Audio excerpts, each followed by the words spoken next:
أعوذ بالله من الشيطان الرجيم بسم الله الرحمن الرحيم إن الصفا والمروة من شعائر الله فمن حج البيت أو اعتمر فلا جناح عليه أن يطوف بهما ومن تطوع خيرا فإن الله شاكر عليم۔ بے شک صفا اور مروہ اللہ کی نشانیوں میں سے ہیں، تو جو اس گھر کا حج یا عمرہ کرے اس پر کچھ گناہ نہیں کہ ان دونوں کے چکر لگائے، اور جو کوئی اپنی طرف سے بھلائی کرے تو بے شک اللہ نیکی کا بدلہ دینے والا ہے، خبردار ہے۔ اس آیت کے تحت مفسرین فرماتے ہیں کہ صبر اور صابرین کے اجمالی بیان جو آپ نے کل سنا تھا، اس کے بعد اللہ تعالیٰ نے صبر کا ایک مشہور اور عظیم واقعہ اس آیت میں ذکر فرمایا۔ اس کی تفصیل مختصر یہ ہے کہ اللہ رب العالمین نے صفا اور مروہ مکہ مکرمہ میں یہ دو پہاڑ ہیں کہ جو کعبہ معظمہ کے بالکل مقابل یعنی مشرقی جانب میں یہ دو پہاڑ واقع ہیں۔ حضرت بی بی ہاجرہ اور حضرت اسماعیل علیہ السلام نے ان دونوں پہاڑوں کے قریب اس مقام پر یہاں پر زمزم کا کنواں بھی اللہ کے حکم سے کیسے قائم ہوا، اس میں یہ ہے کہ اس وقت جب حضرت ابراہیم علیہ السلام کو اللہ تعالیٰ نے فرمایا کہ بی بی ہاجرہ کو اس مقام پر چھوڑ دیں، اور آپ کے چھوٹے سے ننھے سے وہ تھے صاحبزادے، بڑی کم عمر تھی حضرت اسماعیل کی، اس وقت اللہ کے حکم سے آپ نے اپنی زوجہ کو اور اپنے بیٹے کو وہاں پر چھوڑ دیا۔ وہ سنگلا بیابان کے نہ جہاں سبزہ تھا اور نہ پانی تھا، نہ کوئی کھانے پینے کا انتظام۔ اب یہ دیکھیے اللہ کی قدرت کیسے دکھاتی ہے، اس میں بڑا یعنی کہ انسان کو توکل پتہ چلے کہ جب اللہ کا حکم ہے تو جہاں نہ کھانا ہے نہ پانی ہے نہ زندگی کے کوئی آثار نظر آتے ہیں کہ کوئی رہائش ہوگی، اس وقت وہاں پر چھوڑ دیا گیا۔ حضرت اسماعیل علیہ السلام کیونکہ بہت کم عمر تھے، آپ کو پیاس لگی، اب ماں ہوتی ہے، بی بی ہاجرہ تڑپ گئی، اور اس وقت ماں نے دیکھا کہ بچے کی پیاس کی شدت بڑھتی جا رہی ہے، تو اس وقت آپ بےتاب ہو کر صفا کی طرف بھاگتی ہیں اور کبھی مروہ کی طرف دیکھنے کے لیے کہ کہیں سے پانی مل جائے۔ اس طرح آپ 7 چکر لگاتی ہیں۔ اللہ کو یہ ادا اتنی پسند آئی کہ ان اللہ مع الصابرین، یعنی اللہ صبر کرنے والوں کے ساتھ ہوتا ہے۔ اب یہاں پر صبر بھی ہو رہا ہے، یہ بھی دکھایا جا رہا ہے، دیکھو کیسے اللہ صبر کرنے والوں کو کیسے کیسے انعامات۔ اب یہ ادا اتنی پسند آئی کہ یہ 7 چکر قیامت تک کے لیے اب جو وہاں پر عمرہ کرنے جائے، حج کرنے جائے، اس سعی کو اللہ نے باقی رکھ دیا۔ اور وہاں پر حضرت آپ کو پیاس لگی تھی حضرت اسماعیل علیہ السلام کو، اس پیاس کی برکت سے اللہ نے ہمیں زمزم کا پانی عطا کر دیا۔ یعنی یہ اللہ کی قدرت دیکھیے، اب وہ زمزم کا پانی کیسا ہے کہ بندہ جس نیت سے پیے تو اس میں کیسی شفا ہے، اور قیامت تک اب وہ نکل ہی رہا ہے اور لوگ پوری دنیا کو وہ پانی زمزم کا پانی سیراب کر رہا ہے۔ تو یہ وہ ہے کہ بتایا کہ صبر کا صلہ اللہ نے کیسا دیا، تو یہ بتایا، اور یہ بھی بتایا کہ جو چیز صالحین سے نسبت ہو جائے، جو اللہ والوں سے کسی چیز کی نسبت ہو جائے تو اللہ اسے بھی عظمت والا بنا دیتا ہے۔ اسی لیے ہمیں کہا گیا کہ اگر بروں کی صحبت میں بیٹھے گا تو انسان بھی برا بن جاتا ہے، نیکوں کی صحبت میں بیٹھے گا تو انسان کے اندر بھی نیکی کا رنگ آئے گا، علماء کی صحبت میں بیٹھے گا تو کچھ نہ کچھ اسے علم ملتا رہے گا اور اس کی جہالت والی زندگی سے وہ اپنے آپ کو بچا سکے گا۔ یہاں سے یہ بھی پتہ چلا کہ صفا مروہ اللہ نے اسے اپنی نشانی قرار دے دی کہ یہ میری نشانی ہے، حالانکہ بی بی ہاجرہ دوڑ رہی ہیں اور اللہ نے اسے بتا دیا۔ علماء نے فرمایا اس سے ہمیں ایک مسئلہ پتہ چلا، وہ یہ کہ معظم چیزوں کی تعظیم، یعنی جس کو اللہ عظمت دے دے تو پھر اس کی تعظیم اور توقیر کرنے کا بھی حکم اللہ نے ہمیں دیا، جو کہ اس سے پتہ چلا۔ اسی آیت میں ایک لفظ آیا فلا جناح علیہ، تو اس پر کوئی حرج نہیں۔ اس سے کیا مراد ہے؟ مفسرین فرماتے ہیں اس آیت میں جو آدھا یہ جو حصہ ہے اس کا شان نزول یہ ہے کہ زمانہ جاہلیت میں صفا پر اور مروہ پر 2 بت رکھے ہوئے تھے۔ صفا پر جو بت رکھا ہوا تھا اس کا نام تھا اصاف، اور مروہ پر جو بت رکھا ہوا تھا اس کا نام تھا نائلہ۔ اصاف اور نائلہ، آج بھی لوگ نام بھی رکھ دیتے ہیں نائلہ، یہ نام حالانکہ بچنا چاہیے، یہ بت کا نام اس زمانے میں رکھا ہوا تھا۔ تو یہ کفار مکہ جب یہ وہ بھی دوڑ لگاتے تھے تو وہ کیا کرتے تھے، یہ دونوں بتوں کو ہاتھ لگاتے تھے تعظیماً، اور پھر اس کی یہ ادب کرتے تھے، جب میرے آقا علیہ الصلوۃ والسلام آئے تو آپ نے اسلام کا وہ دور آیا تو یہ بت توڑ دیے گئے، تو اس وقت کیونکہ یہاں مشرکانہ فعل ہوتا تھا مشرکوں کی طرف سے، اب صحابہ جب اس فعل کی طرف آئے یعنی وہ دوڑ لگاتے تھے تو اس سے یہ سمجھتے تھے کہ کچھ مشابہت نہ بن جائے، تو اس آیت میں صحابہ کو اطمینان دلایا گیا، یعنی مسلمانوں کو اطمینان دلایا گیا کہ تمہاری نیت تو خالص اللہ کی عبادت کے لیے ہے، لہٰذا تمہیں مشابہت کا اندیشہ نہیں کرنا چاہیے کہ جس طرح خانہ کعبہ میں بھی میرے آقا کی آمد سے پہلے، جب اعلان نبوت سے پہلے 360 بت خانہ کعبہ کے اندر بھی اوپر بھی رکھے ہوئے تھے، تو فرمایا کہ وہ بھی اٹھا دیے گئے، جس طرح آج خانہ کعبہ کا طواف ہوتا ہے اسی طرح یہ سائی کو بھی اللہ نے باقی رکھ دیا، اور فرمایا کہ یہ جو انہوں نے کیا وہ بہت برا کیا، لیکن صفا مروہ جو ہے وہ شعائر دین سے ہے، تم جو یہاں پر دوڑ لگاؤ گے اس میں تمہاری عبادت میں کوئی فرق نہیں آئے گا۔ آگے فرمایا ان الذین یکتمون ما انزلنا من البینات والہدی من بعد ما بیناہ للناس فی الکتاب اولئک یلعنہم اللہ ویلعنہم اللاعنون الا الذین تابوا واصلحوا وبینوا فاولئک اتوب علیہم وانا التواب الرحیم۔ بے شک وہ لوگ جو ہماری اتاری ہوئی روشن باتوں اور ہدایت کو چھپاتے ہیں، حالانکہ ہم نے اسے لوگوں کے لیے کتاب میں واضح فرما دیا ہے، تو ان پر اللہ لعنت فرماتا ہے اور لعنت کرنے والے ان پر لعنت کرتے ہیں، مگر وہ لوگ جو توبہ کریں اور اصلاح کر لیں اور چھپی ہوئی باتوں کو ظاہر کرتے تو میں ان کی توبہ قبول فرماؤں گا، اور میں ہی بہت بڑا توبہ قبول فرمانے والا اور مہربان ہوں۔ اس آیت میں علماء یہود کا وہی برا کارنامہ اللہ نے بیان کیا کہ جو توریت کے جو احکام تھے اور حضور کی جو نعت تھی، حضور کی جو تعریف اللہ نے توریت میں بیان کی تھی، وہی بات یہاں پر اللہ نے دوبارہ بیان کی کہ یہ کس طرح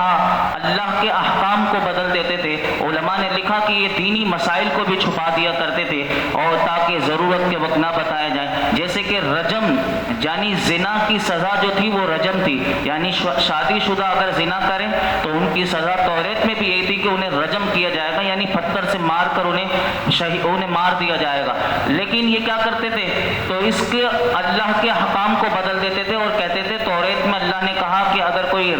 زنا کرے تو اس کا منہ کالا کرنا ہے، یعنی اللہ کے حکم کو انہوں نے بدل دیا اور کہا بس منہ کالا کر کے یہ ان کی سزا ہے، اور اسی طرح حضور کی جو نعت تھی وہ اس کو بدل دیا کرتے تھے۔ یہ بات یہاں پر پتہ چلی، اور احادیث میں ہمارے لیے بھی یہ پیغام ہے کہ اگر کسی کو دینی مسائل، اگر اس میں علماء بھی ہیں سب ہیں، کہ دینی مسائل چھپانے کی سخت وعیدیں اللہ تعالیٰ نے، اللہ کے محبوب نے ارشاد فرمائی ہیں۔ میں صرف ایک حدیث پاک آپ کے سامنے رکھتا ہوں کہ جو ترمذی شریف کی ہے کہ حضرت ابو ہریرہ رضی اللہ تعالی عنہ روایت کرتے ہیں کہ رسول اللہ صلی اللہ علیہ وسلم نے ارشاد فرمایا جس سے کوئی علم کی بات پوچھی گئی جسے وہ جانتا ہے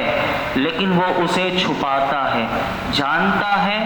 اور اسے چھپاتا ہے، تو قیامت کے دن اسے آگ کی لگام دی جائے گی، لیکن جسے نہیں پتا تو اسے بتانا بھی نہیں چاہیے۔ یہ بھی حکم ہے کہ اپنے نہ بتانا، اور بغیر علم کے اگر فتویٰ دے دے گا تو پھر زمین و آسمان کے فرشتے جو ہیں وہ اس پر لعنت کرتے ہیں۔ تو اگر علم ہے تو بتا دے، نہیں پتا تو اپنی عقل سے اس کا مسئلہ نہ بیان کرے۔ اللہ تعالیٰ اس خاص حکم پر ہم سب کو عمل کی توفیق عطا فرمائے۔ یلعنہم اللہ ان پر لعنت فرماتا ہے۔ اسلام کی حقانیت، حضور کی عظمت، شریعت کے احکام جو بھی چھپائے گا، کہ جو حضور کی تعریف کو چھپا دے، اسلام کی حقانیت کو چھپا دے یا شرعی احکام کو چھپا دے تو اس پر اللہ کی لعنت ہے، اور فرمایا لعنت کرنے والوں کی لعنت، یعنی ملائکہ کی بھی لعنت ہے، مومنین کی بھی لعنت ہے۔ تو ایسے یہ سخت وعید میں ایسے لوگ آتے ہیں۔ ان الذین کفروا وماتوا وهم کفار اولئک علیہم لعنت اللہ والملائکۃ والناس اجمعین۔ بے شک وہ لوگ جنہوں نے کفر کیا اور کافر ہی مرے ان پر اللہ اور فرشتوں اور انسانوں کی سب کی لعنت ہے۔ اس آیت مبارکہ میں اس بدبخت کفر کرنے والے کے بارے میں بتایا کہ جس کا خاتمہ کفر پر ہو جائے تو فرمایا ساری زندگی اس نے اعلیٰ درجے کی عبادت کی، ریاضت کی، دین کا کام کیا، لیکن اس کا خاتمہ برا ہو گیا، تو فرمایا کہ اس پر اللہ کی، فرشتوں کی، سارے انسانوں کی لعنت ہے۔ اس آیت میں ہمیں ڈرایا گیا، اور کیا ڈرایا گیا کہ تمہیں جو ایمان کی دولت ملی ہے یہ اتنی بڑی دولت ہے کہ اگر مرتے دم تم ایمان سے محروم ہو گئے تو فرمایا یہ سب سے بڑی بدبختی ہے، اور ایمان جس کا سلامت رہا موت کے وقت گویا کہ وہ بڑی کامیابی لے کر دنیا سے چلا گیا۔ اور اس میں ہمیں یہ بتایا گیا کہ انسان کتنا ہی نیک ہو، پارسا ہو، عبادت گزار ہو اور پرہیزگار ہی کیوں نہ ہو، لیکن اسے ہر وقت اپنے خاتمے کی فکر رہنی چاہیے کہ میرا خاتمہ اچھا ہو جائے، موت کے وقت اللہ میرے ایمان کو سلامت رکھے، اس کی دعا کرتے رہے۔ اور اس کے لیے میں آپ کے سامنے حضرت سفیان ثوری رضی اللہ تعالیٰ عنہ کا بتاتا ہوں کہ آپ کا وقت وصال آیا تو آپ نے رونا شروع کر دیا۔ یہ دیکھیے یہ اللہ والے کہ وقت وصال تو کیسے اپنے اس وقت بھی ایمان کی کیسی فکر ہے، اور آج ہم لوگ کیسے بے فکر ہو جاتے ہیں، کوئی بھی ہمارا ایمان چھین کے آج کیونکہ علم نہیں ہے، کوئی کہتا ہے کہ بھلے یہ فرقہ واریت اور کس طرح لوگ بد مذہبیت میں چلے جاتے ہیں اور کوئی ایمان کی فکر نہیں۔ سنیے حضرت سفیان ثوری رضی اللہ تعالیٰ عنہ کا وقت وصال آیا، آپ نے رونا شروع کر دیا۔ ان سے کہا گیا آپ امید رکھیے اللہ تعالیٰ سب سے بڑھ کر گناہوں کو درگزر فرمانے والا ہے۔ آپ نے فرمایا کیا تم سمجھتے ہو کہ میں اپنے گناہوں کی وجہ سے آنسو بہا رہا ہوں؟ اگر میں جانتا، اب یہ قابل غور جملہ ہے، کہتے ہیں اگر میں جانتا کہ اللہ تعالیٰ کی وحدانیت پر قائم رکھتے ہوئے، ایک اللہ کو مانتے ہوئے اگر میں مروں گا تو فرماتے ہیں پھر مجھ پر پہاڑوں کے برابر بھی اگر گناہ ڈال دی جاتے تو مجھے پرواہ نہ ہوتی۔ یعنی ان کا کہنے کا مقصد یہ ہے ایمان پر موت ہو جائے تو مجھے کچھ ڈر نہیں۔ یعنی یہ پیغام حضرت سفیان ثوری دے رہے ہیں۔ اور حضرت امام بن احمد بن حنبل کتنے بڑے امام ہیں، آپ کیا فرماتے ہیں جب آپ کا وصال کا وقت آیا تو آپ کے بیٹے وہ آپ کے قریب آیا، اس نے پوچھا کہ آپ سے دریافت کیا کہ بابا جان آپ کی طبیعت کے بارے میں پوچھا تو آپ نے فرمایا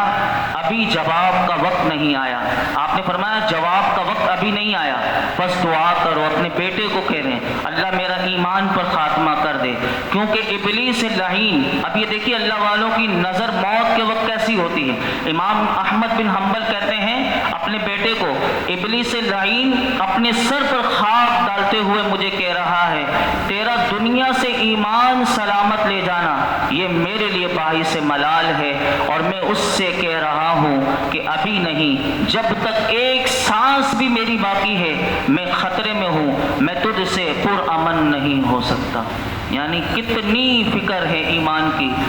آپ امام احمد بن حنبل کی سیرت پڑھیے تو آپ کو پتہ چلے گا کتنا بڑا انہوں نے دین کے لیے کام کیا ہے، لیکن موت کے وقت کیا کہتے ہیں ایک سانس بھی میری باقی ہے، میں ابلیس تجھ سے، یعنی میں خطرہ مجھے ہے، اگر میں یہ ایمان سلامت لے کر چلا گیا دنیا سے تو یہ میرے لیے بہت بڑی کامیابی ہے۔ لیکن ابلیس اس وقت خواب ڈال کے یہی کہتا ہے کہ یہ بندہ ایمان پر نہیں جانا چاہیے۔ تو آپ اندازہ لگائیں موت کے وقت ابلیس اپنے کتنی ساری یعنی پوری طاقت لگا دیتا ہوگا کہ انسان اپنا ایمان سلامت لے کر نہ جائے۔ تو یہاں پر یہ بتایا گیا، اور یہ جو کہا گیا کافروں پر لعنت کی گئی، اس میں ایک مسئلہ یاد رکھیے گا کہ جس شخص کے کفر پر مرنے کا یقین نہ ہو، ہمیں نہیں پتا کہ یہ کافر ہو کر مرا ہے، تو اس پر لعنت نہ کی جائے، یہ یاد رکھیے گا۔ اور فاسق کا نام لے کر بھی لعنت کرنا جائز نہیں، یہ مسئلہ ہے۔ جیسے یہ نہیں کہہ سکتے کہ فلاں شخص پر لعنت ہو،